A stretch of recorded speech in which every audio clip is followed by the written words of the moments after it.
Now, I'd like to introduce our first speaker for the day, cybersecurity expert Jason Makovich, founder and CEO of Greenlight Information Services. Please welcome Jason. Yay! Thank you, everyone. Thanks, Jake. All right, thanks for having me. I'm looking forward to presenting today. So we'll get started here. This little disclaimer here: informational purposes only. You're going to get some advice today, coming from myself as well as my colleague Dave Cunningham. And hopefully this will be of value to you and to your business. So we'll bring Dave in, and I'll properly introduce him in just a little bit. But let's go ahead and kick it off. So I'm going to start by just telling you a tiny bit about my company, Greenlight, just so you know kind of where I'm coming from. I've been in IT for more than 25 years now, and in 2010 I started my company, Greenlight. We're based in Irvine, California. We've been helping small and mid-sized businesses with cybersecurity and really leveraging technology, getting more value out of technology, and also staying protected. Over the last few years, we've really done a lot to, out of necessity, to help protect our clients, right? So that's kind of why we're here. We're really wanting to share with our community, what fellow small business owners and leaders really need to know, and hopefully we can change some assumptions that might exist today. So you'll see that the plan here today in this webinar is really to help you rethink your assumptions about cyber risk to your business. You're also going to get a chance to hear from Dave how ransomware attacks actually happen, which is really actually quite interesting and scary. A few things that you really need to know, and what is something that you can do today to help protect your company. So those are our goals. Now, kicking it off, there's really at the highest level, at a pretty high level at least, there are two main risks when it comes to cyber risk to a business. And one is effectively ransomware, and the other one is fraud. Fraud can be considered kind of, business email compromise is a common term, and we'll get into that a little bit. But you've probably seen some of the emails. There are gift card scam emails, there's refund scam emails, tech support scam emails, but it goes way more sophisticated than that. And that'll get into, definitely things like, an email account getting compromised, and then, someone impersonating you, trying to get your customers to pay them your invoice to them instead of you, or going to your vendors. And so there's a lot of things that can happen with fraud. But it really comes down to keeping your systems protected and keeping your people educated. Because if you're properly protecting everything and people really understand what to look out for, you really reduce your chances of that a lot. However, ransomware and really, the monetization of hacking skills is what we're going to focus a little bit more on today. And both of these risks really come down to protecting from cyber risk and really understanding the risks from a business level, from a high level. You don't need to be a technical expert to understand the risks, because ultimately it's our job as business owners and business leaders to manage these risks. So the ransomware really consists of two main elements. One is locking you out of your data or your systems. And they do that by, and you'll learn more about this, but they do that by encrypting your data, and then they hold the key. So you can't get at your data. It's a terrible experience to go through.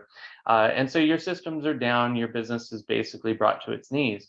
But another element of that risk is that they quite often are going to copy that data outside of your environment. And so now they maintain a copy, and now that data breached and compromised, and then they're going to basically threaten to post it online if you don't pay them typically a secondary ransom. So we'll go into that some more, but at a high level, that's kind of what we're looking at with ransomware. So a lot of small business owners, I meet with small business owners at least a couple a week, and I do a lot of these types of presentations to the small business community. It's been my mission to really educate small business owners, on what the risks really are.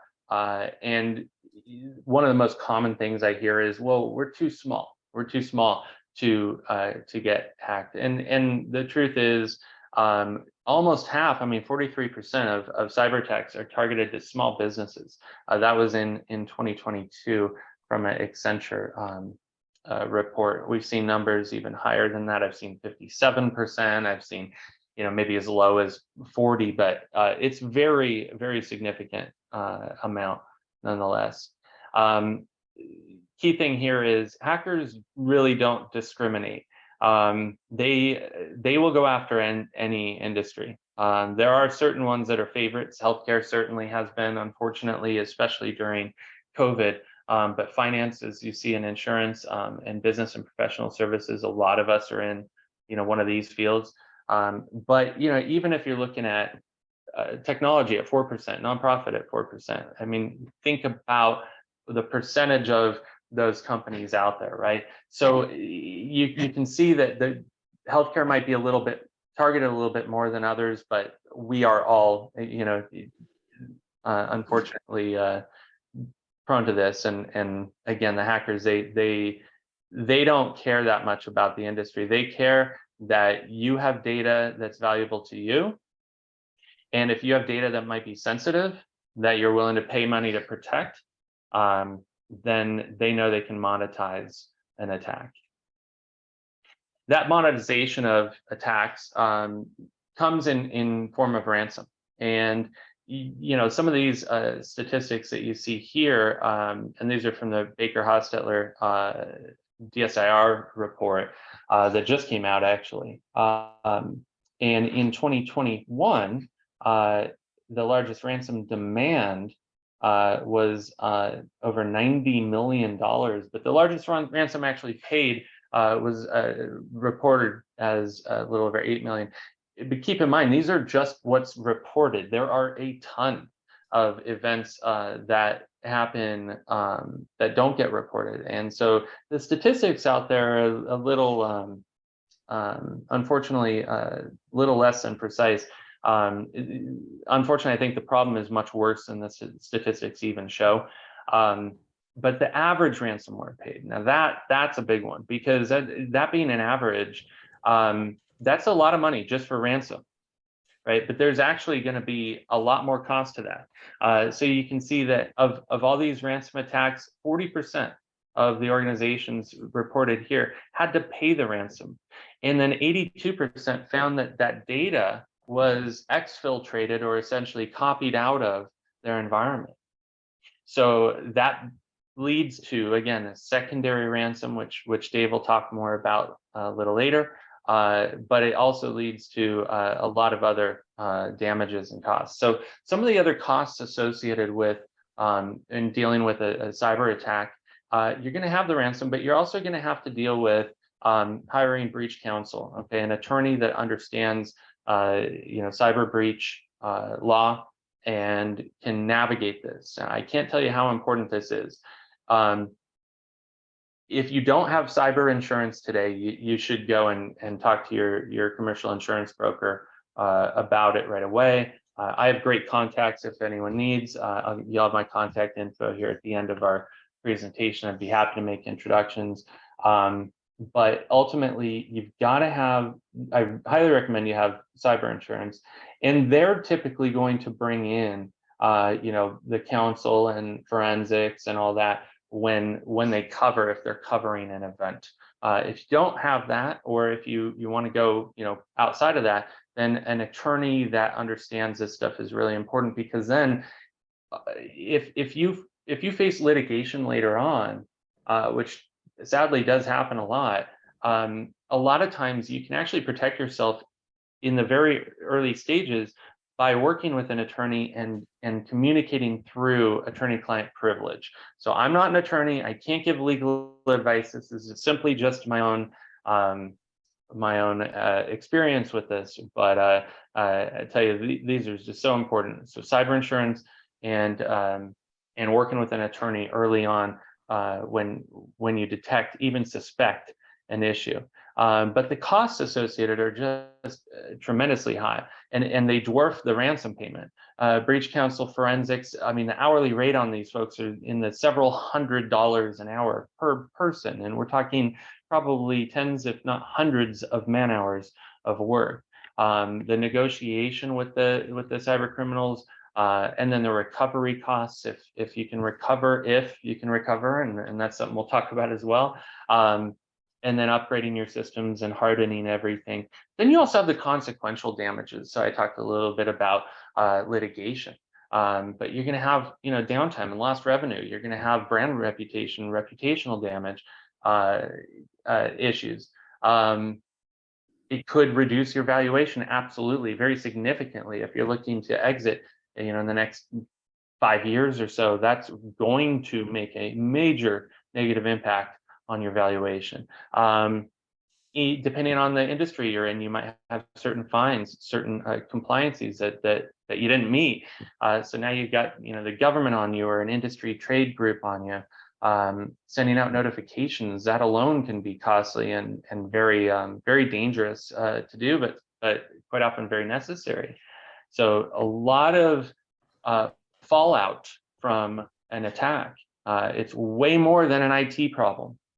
This is a business issue. Look at all these consequential damages, going back to the direct recovery costs here, looking at all these things and going, well, yeah, cybersecurity is an IT problem, sure, but it's actually much more of a business problem. And it's a business risk, and it's something that business leaders need to pay attention to, need to understand, need to be in front of this.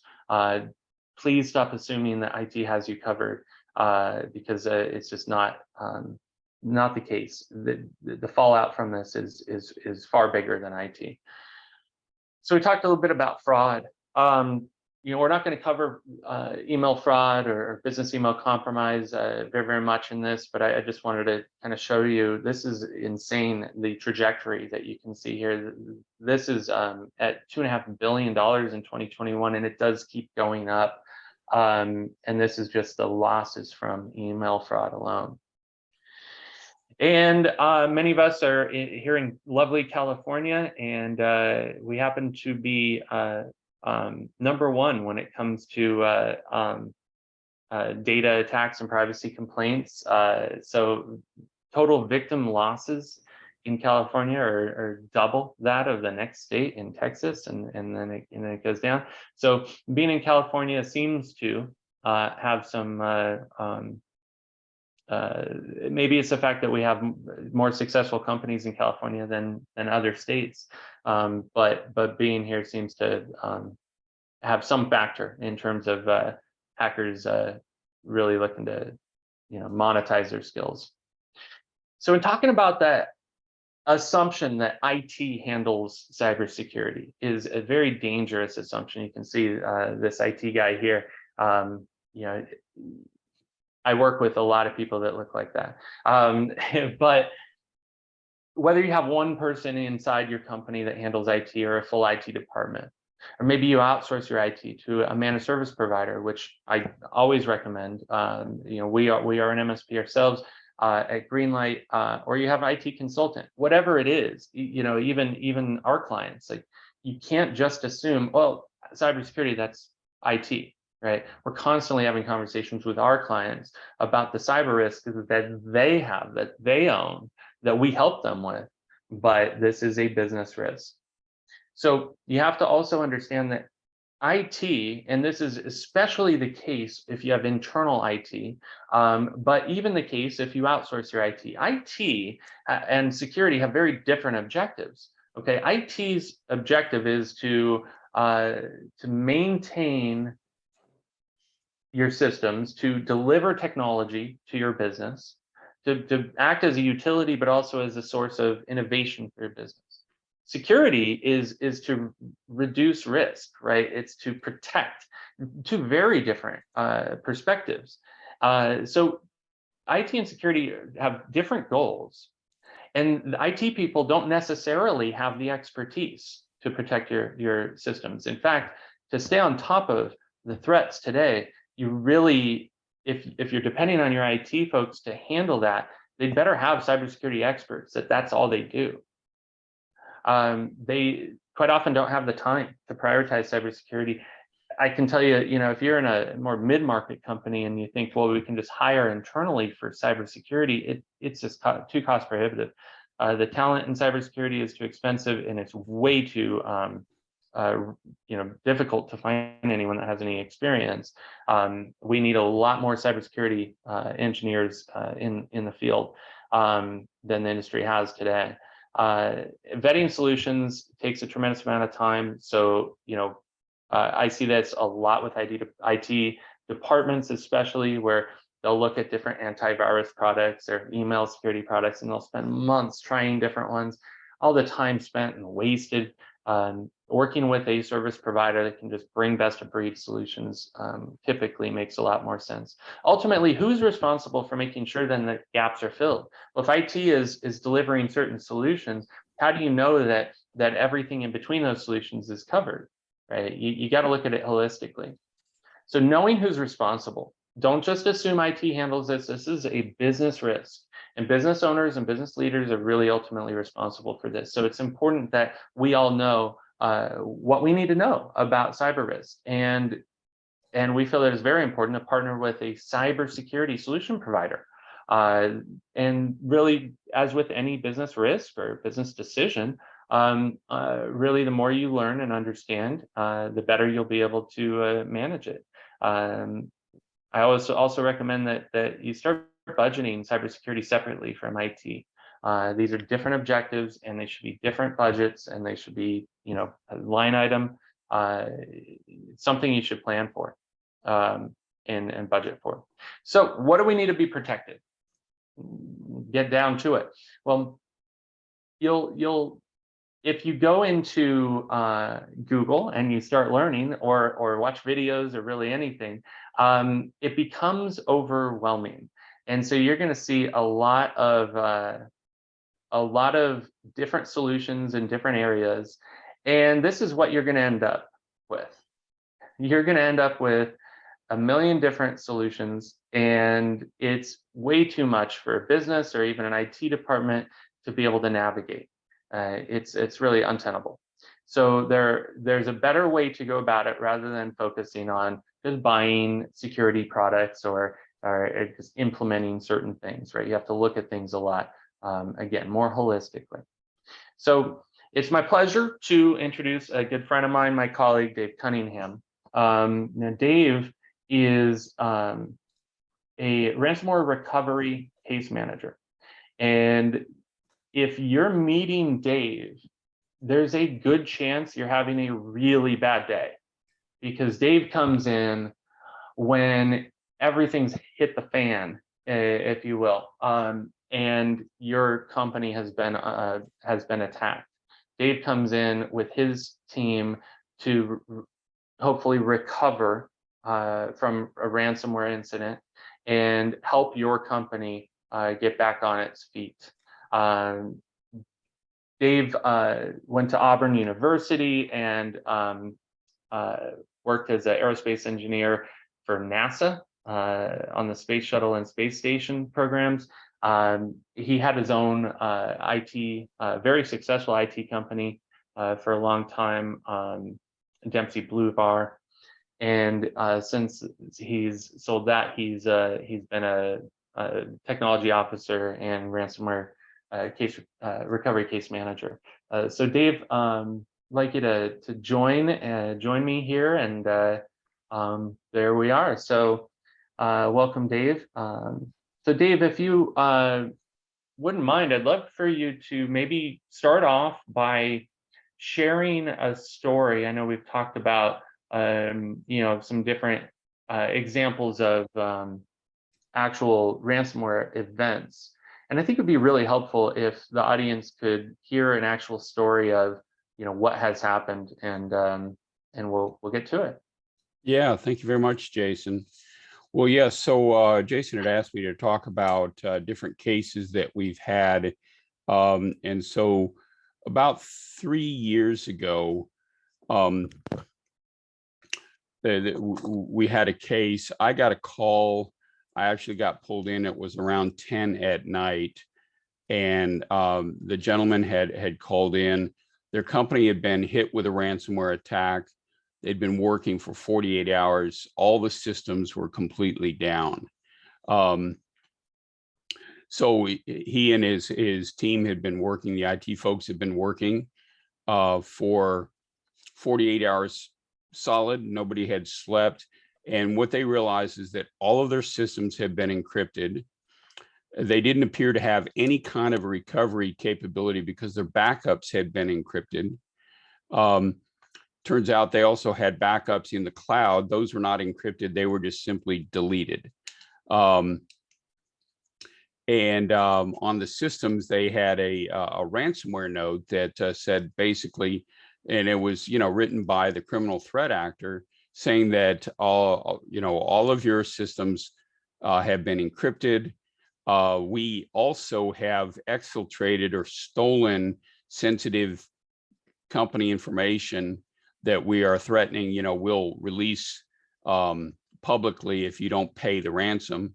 And the ransom amount that they were demanding was in the very high six figures. So as I'm talking to the gentleman, he didn't sound like a young IT guy. He was, a senior guy, very sober, very serious. I figured he was a senior executive in the company. It turned out it was the owner. And he was the owner of a $10 million professional services company. He had started the firm 35 years ago, and as a young man, and had built it. He had never taken a vacation, and he had just sold the company about 3 weeks ago for a pretty considerable sum. And this is going to be his retirement. Was his retirement. And then he and his wife, he had bought tickets, and they were planning to leave to Europe for a 1 year around the world vacation. And that literally the day that he was calling me, and they had to cancel that. He didn't have any cyber liability insurance, so he had no way to bring in the teams that we're talking about. In his mind, for him to fund the ransom amount, he was essentially going to have to fund the ransom out of the proceeds, the initial proceeds of the sale of the company. But then he realized it just really seemed like a pointless exercise to him, because he had already been notified by the buyer that, since the asset that they had purchased was now essentially worthless, then, according to the terms of the sale, they were going to cancel the deal and claw back the proceeds that they'd paid him. So to him, it just seemed like a pointless exercise. But he called us as kind of a Hail Mary, just as like, okay, I got to make sure at least I've exhausted all my options. But at that point, he seemed pretty resigned that this was a hopeless cause. And so it was kind of a last ditch effort to see if there's anything he could do. So it was an extremely dire situation. So, as we take a look at an attack like this, and we talk about how to protect against it. It's good to understand the attack chain, or it's good to understand how a ransomware attack occurs. So I'd say, Jason, if we've got a slide on that, I'll speak to that. If you're able to advance there we go. Yep, very good.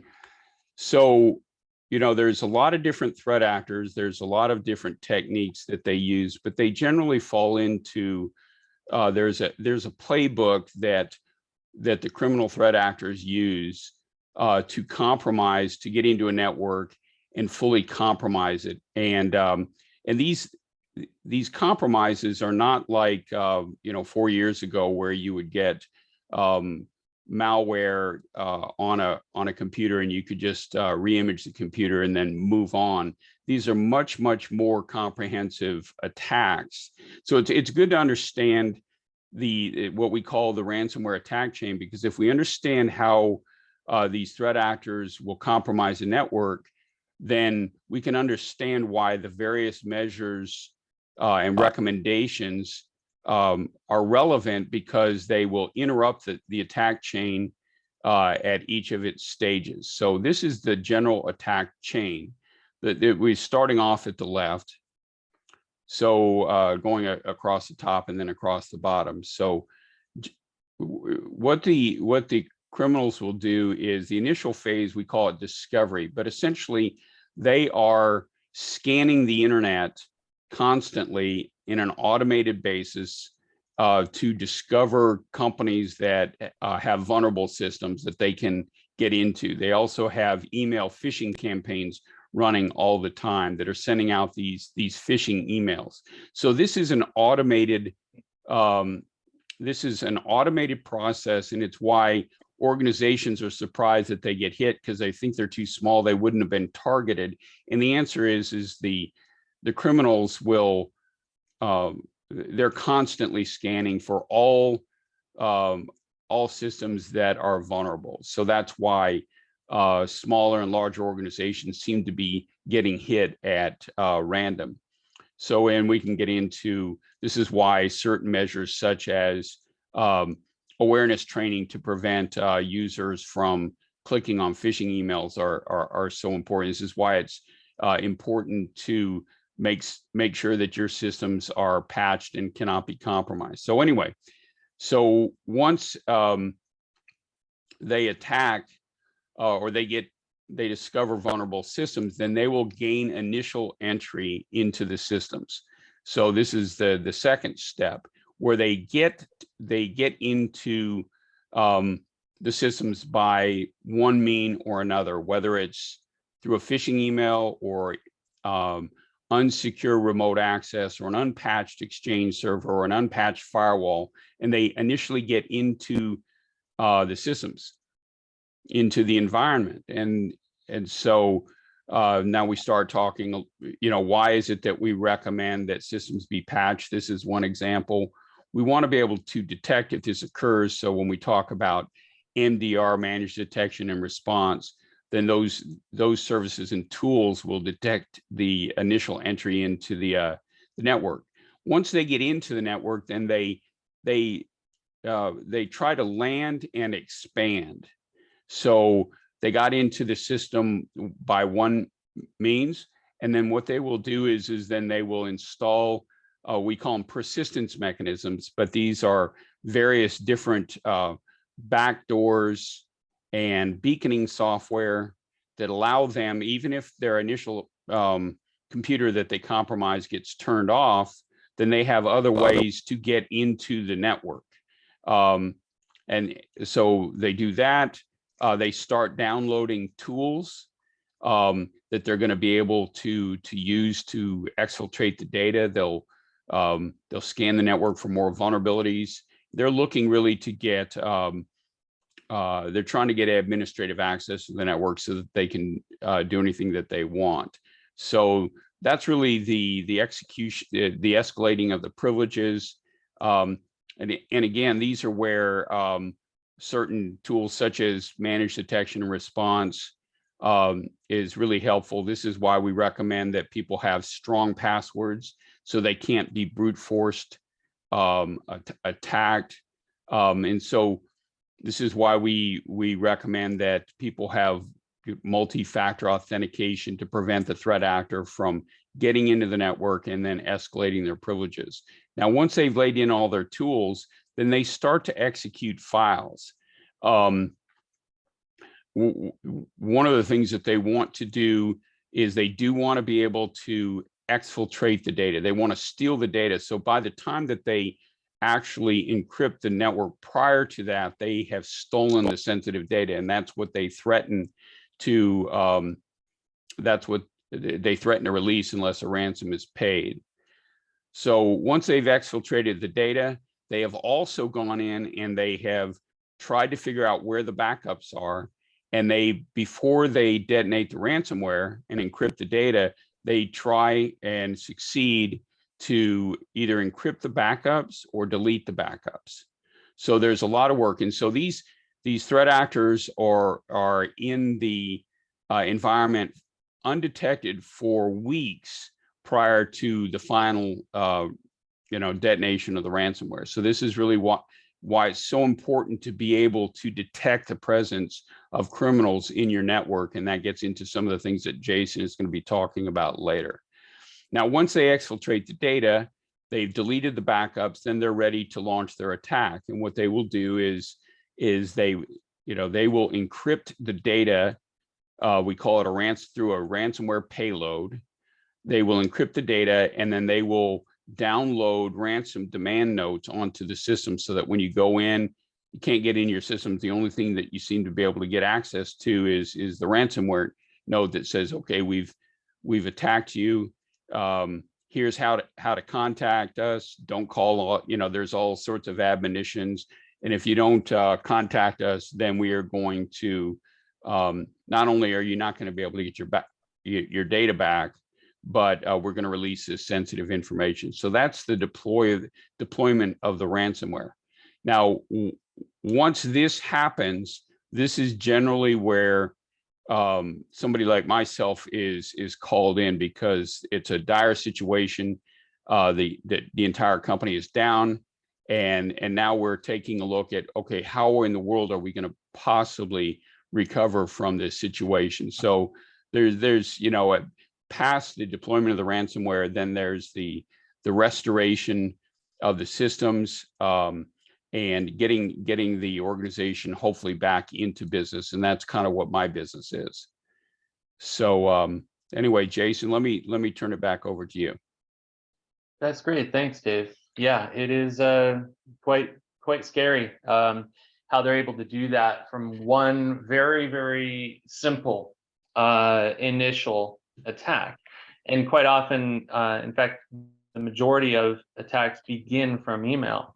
So these phishing emails that we get, very, very dangerous, because some of them can lead to credential harvesting, which ultimately is where someone's going to be able to trick an employee into entering a username and password, and now they've shared their password with the bad guy, right? Multi-factor authentication, like Dave said, very important here, but it's not the end all be all, because there's many other ways to get in as well.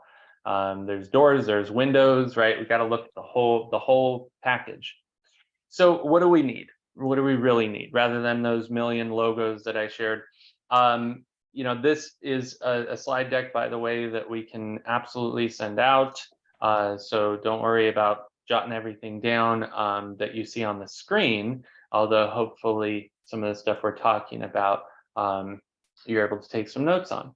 But ultimately, when you look at this, broken up into a few different categories here, it's about having the best practices. And this really comes down to, how are things configured, right? How's the environment configured?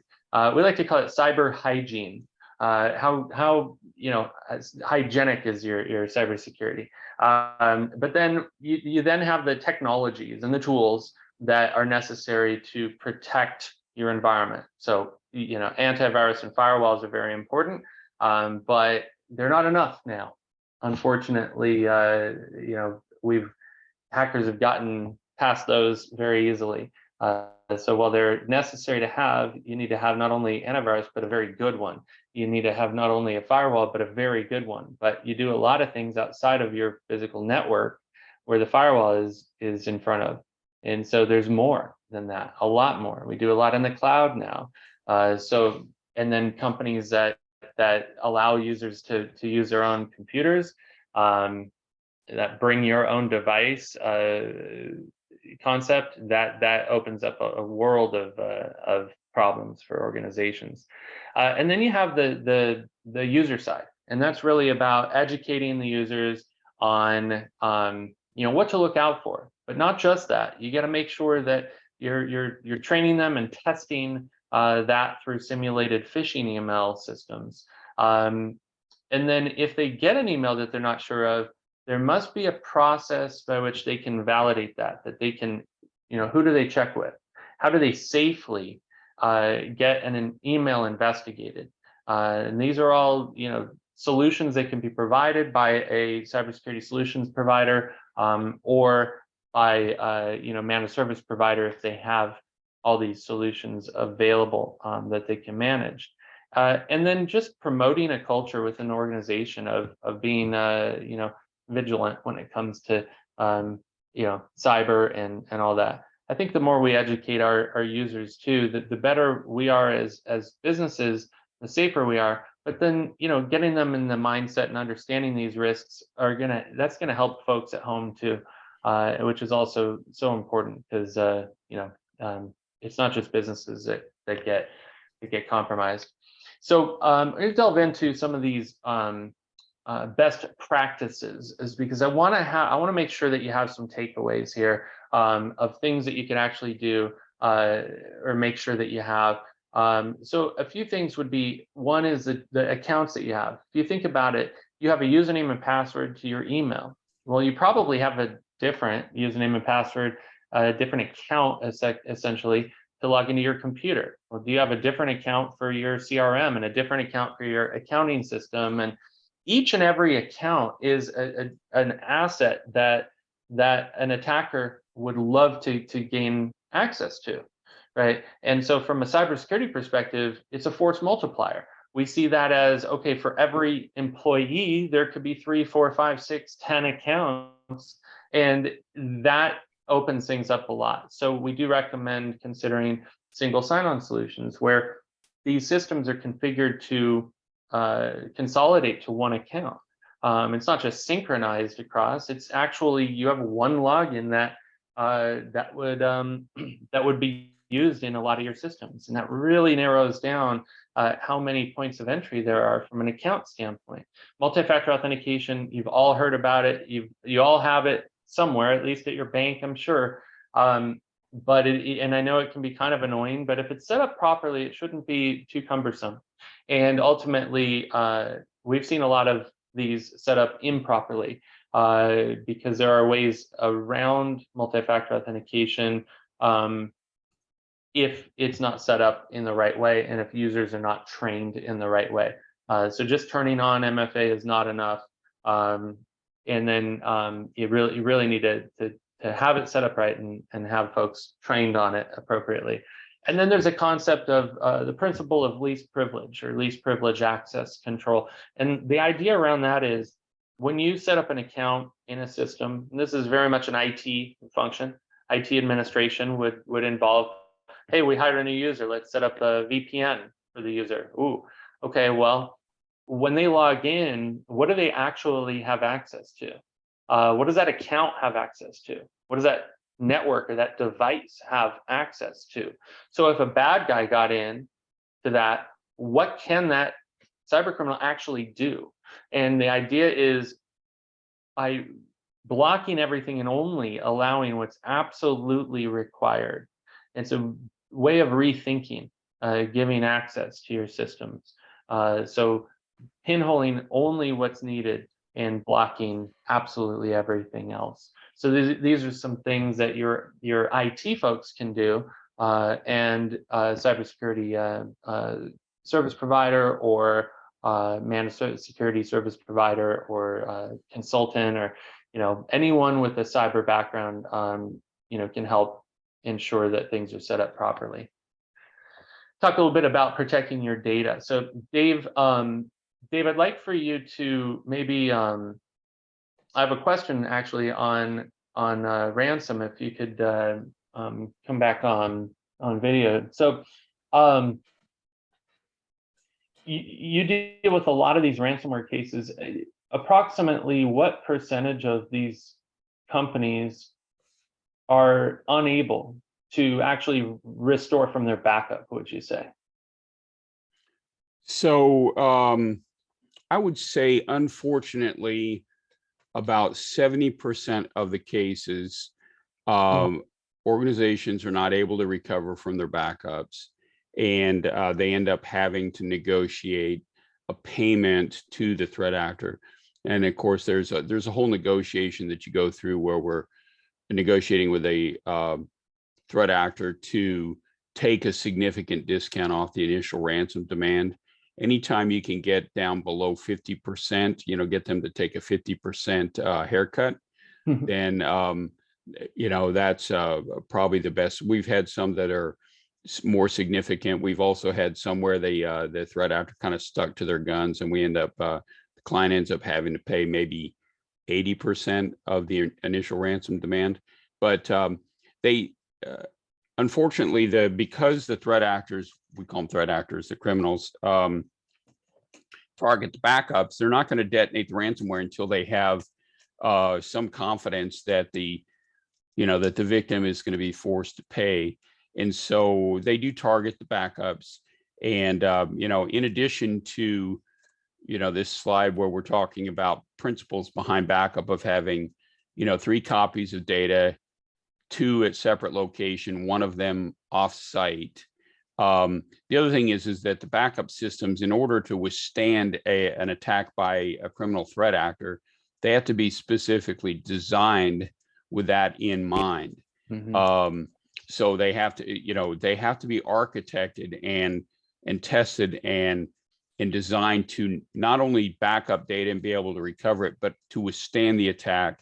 And there's different techniques for doing that, but we call those air gapping backups. Or what we're looking for is immutability, meaning that the backups are literally impossible to be deleted, even by an internal rogue employee. So this is super important. A lot of organizations do not have these measures in place, and so that's why when they do get hit with a ransomware attack, they are unable to recover from their backups. That's crazy. 3/4 of the backups that these business, and almost every business, I'm sure, thinks they have backups, right? I mean, they had backups at one point, surely, but to your point, these threat actors, they're not going to bother deploying the ransomware and destroying the data until they know that they're going to be getting paid, or at least have that confidence, right? So and that comes down to some of the dwell time that exists there, where these threat actors are in your environment for a long time and you wouldn't know. If you don't have managed a detection and response, this is a 24/7 security operations service. This is something where you have eyes on the systems, not just waiting for antivirus alerts to come in, because that'll be too late. Not just looking at reports, but eyes on your computers and your servers and on your firewalls and on your network and on your cloud applications and your email.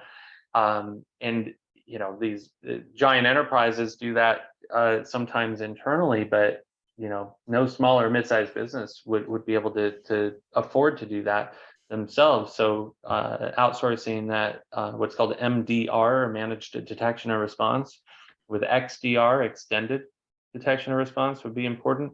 But the key here is most companies are not backing up their data properly. So air gapping the backups so that they're not accessible from your network, from your systems, from your environment. So as threat actor gets entry to your production environment, they cannot get to the backups. But then also immutable backups, again, meaning not changeable, not deletable.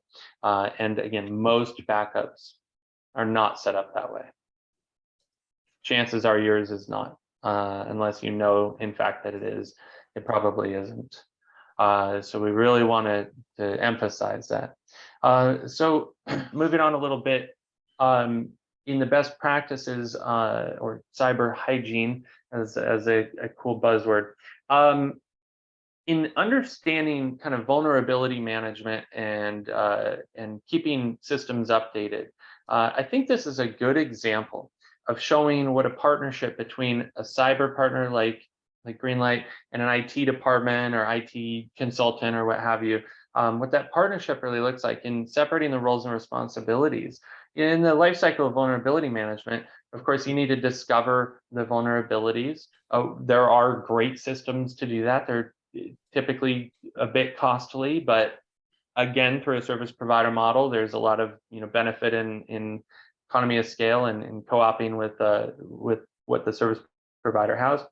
The IT department can help prioritize those assets, but ultimately, then they'll work in concert to assess and ultimately remediate. And typically, the IT folks are the ones that are going to remediate. They're the ones that are going to be actually implementing the patches. They're the heroes in the story. They're the ones that actually go in and fix the problems. And then the cyber partner can verify. And this partnership can work really, really well. And it's really important that you have kind of third party look at things like, in this case, patch management, but really across all vulnerabilities. So in talking about the roles and responsibilities, IT, again, it's responsible for delivering technology to the business. So the utility to the business, but it's also, again, a source of innovation. Very different objectives in cybersecurity. So working with a cybersecurity firm that has the real objective of protecting your business and providing the guidance and really partnering with your IT department, but also partnering with your business leadership. And so it's about bridging the gaps between the business, the IT, and cybersecurity. So I'm going to bring us back to this slide real quick. This is what I brought up a little bit ago. And, the idea here is to, and this isn't the end all be all, right? This is a good start, basically. But these are very important elements, and no business can do all this on their own, or should have to do this all on their own. Just trying to figure it all out would be it would be too costly, too time consuming, and unfortunately, time that goes by to become protected would be tough. So our recommendation here really would be to perform a risk assessment. This would be a really great way for you to see where you stand, see where your company stands. This is something that most cybersecurity firms can do. Some managed service providers can do. I think it's a great idea to bring in a third party to take a look at everything. We do a lot of these risk assessments for companies, and then we workshop the results with IT and with the business leaders, and kind of work with them on next steps from there. Dave, if you wouldn't mind, I have another question for you. So what happened with that story about that company you were talking about? They had gotten attacked. What happened with that? Well, so in this case, we had a fortunate turn of events. So what had happened is all was thought to be lost, and it appeared that all the backups were deleted or encrypted, and even if they were somehow able to come up with the ransom demand, that the time of recovery was going to be so long that it was going to threaten the viability of the sale. And but one of the things we do is we never take anybody's word for it. When somebody says we don't have backups, we have no way to recover. And so when we first get in, we're scrambling around to look for any possible way to recover without paying a ransom to a criminal. And so we put the calls out to their various business partners. Turns out they had a consultant, an outside consultant that they were using for their ERP system, which really was the core system that they needed to recover. And as luck would have it, the consultant had just a week ago had downloaded their entire system onto his laptop. And so they had all the production data, had everything that they needed, and it was on his laptop. So what we were able to do was recover their entire company from the software and the data that was on his laptop, and essentially have them back up and operational within a week. So it was one of the 30% of the times where the ransom didn't have to get paid. It turned out to be a fairly fast recovery.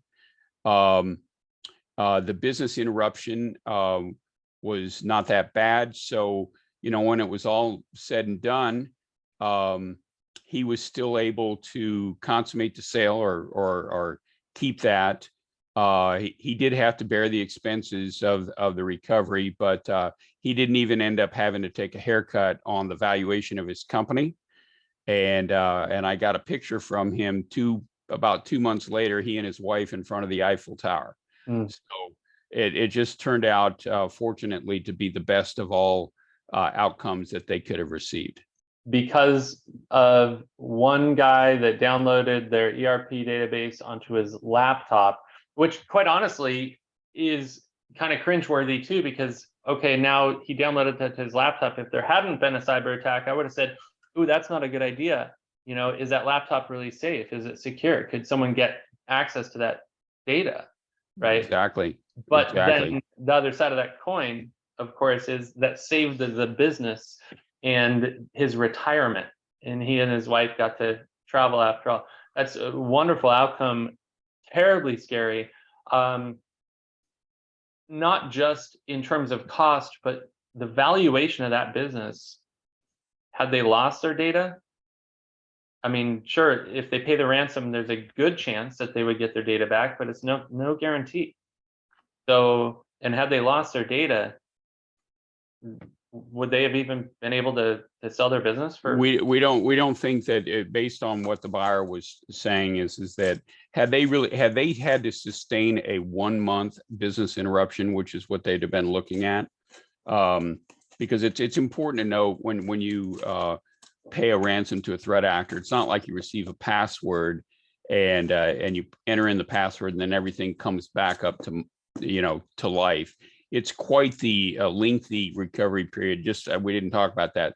The industry average for recovery where a ransom is paid is 19 days of business interruption.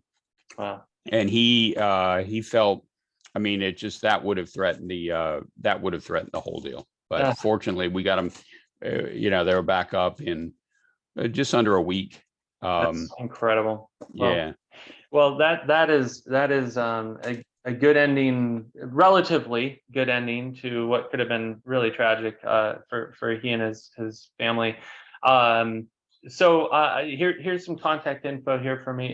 If anyone would like to reach out, any questions, do a risk assessment, just learn some more, feel free. I'll leave this slide up for a moment while field any questions. If anyone has any questions for Dave or for myself, we still have a couple minutes left here. So happy to field any questions, either in chat or I don't know if you can go off mute, but feel free to chat if you have any.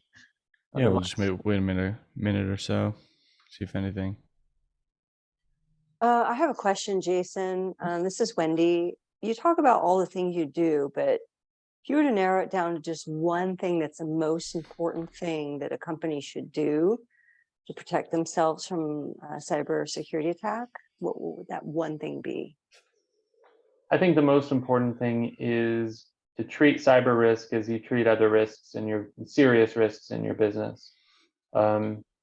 Manage the risk like you manage other, risks with personnel and with HR, right?